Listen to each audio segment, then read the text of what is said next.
Companies Act Section 12, Registered Office of a Company. Introduction. Section 12 of the Companies Act mandates that every company must establish and maintain a registered office within a specified period after its incorporation. The registered office serves as the company's official address for receiving communications, legal notices, and other correspondences. It is crucial for the smooth operation of the company, as this address will be used for any formal dealings with the government, stakeholders, and other entities.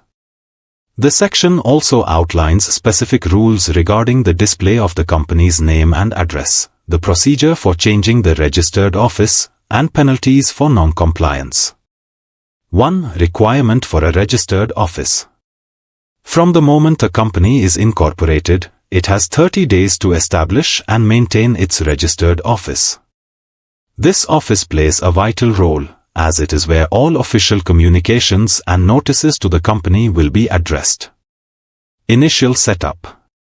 The company must ensure that its registered office is fully operational within this 30-day time frame after incorporation.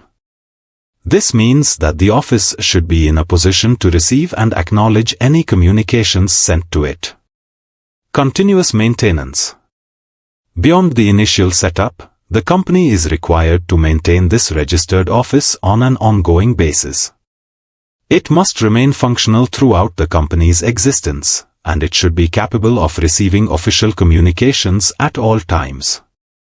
2. Verification of the registered office. In addition to setting up the registered office, the company is also required to submit verification of the office's existence to the Registrar of Companies, ROC, within the same 30-day period from the date of incorporation. Verification process. The verification must be done in the prescribed manner, meaning that the company must follow the specific procedures and formats outlined by the regulatory authorities. This ensures that the registered office is not just a nominal address, but an actual, functioning office for company operations. 3. Display of company's name and registered office address. To ensure transparency and clarity regarding the company's location, the Act sets forth strict guidelines about the display of the company's name and registered office address. These guidelines help the public and authorities easily identify the company's official premises. A. Office display requirements. The company must prominently display its name and the address of its registered office on the outside of every office or place where it conducts business. This display must be in legible letters, meaning it should be clearly visible and readable. If the language or script used for the display is not prevalent in the locality, the company must also display this information in the local language or script. This ensures that people in the area can easily identify the company.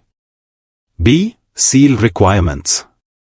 If the company has a seal, its name must be engraved in legible characters on this seal. This is important because the seal is often used for official documents and legal agreements. C. Business document requirements. The company's name, along with other important information, must be printed on all official business documents. This includes business letters, billheads, letter papers, notices, and any other official publications. The following details must be included. Name of the company. Address of the registered office. Corporate identity number, CIN.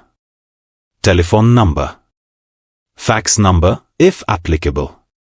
Email address. Website address, if applicable. D. Financial instruments. The company's name should also be printed on various financial documents, such as hundies, promissory notes, bills of exchange, and other prescribed documents.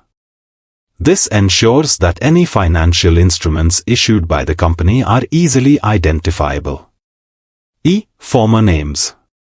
If the company has changed its name in the last 2 years, it must include both the former names and the current name on all documents mentioned in the previous clauses. This provides transparency regarding any recent name changes. F. One-person company, OPC, requirements. For a one-person company, the words one-person company must be mentioned in brackets below the company's name wherever it is printed, affixed, or engraved. This helps identify the special status of the company. 4. Change of registered office. If the company needs to change the location of its registered office, it must follow a specific process outlined in the Act. A. Notice of change. Any change in the situation of the registered office must be notified to the registrar within 30 days of the change.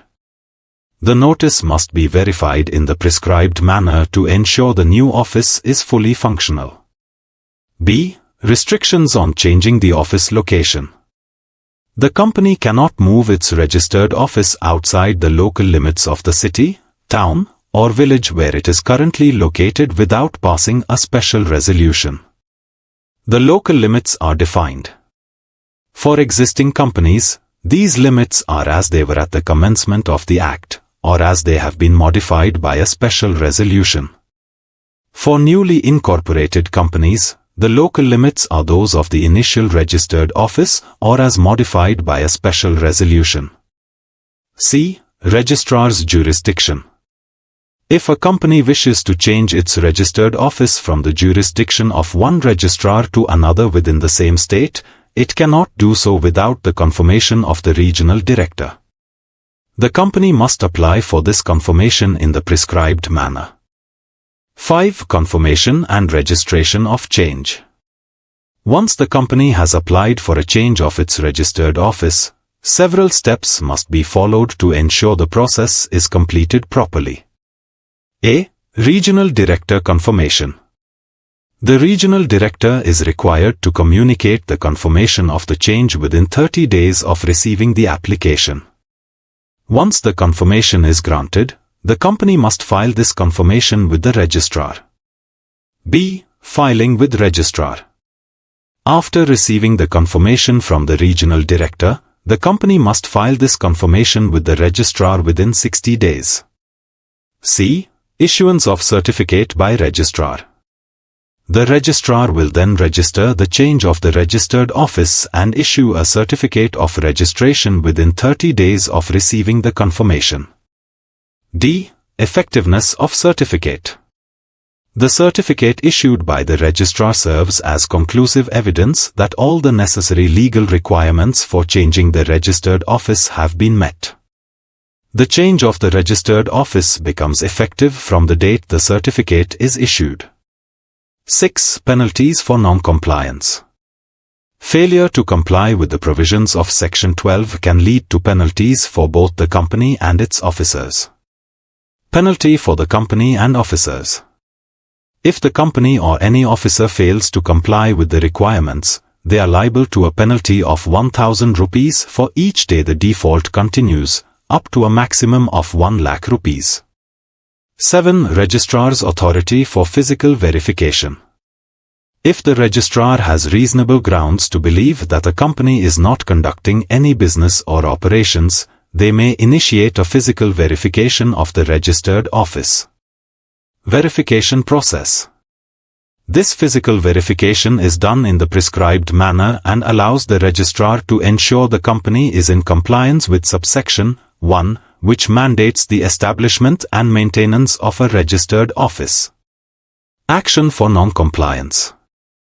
If non-compliance is found during the physical verification, the registrar may initiate action to remove the company's name from the Register of Companies under Chapter 18, in addition to imposing any penalties for the violation.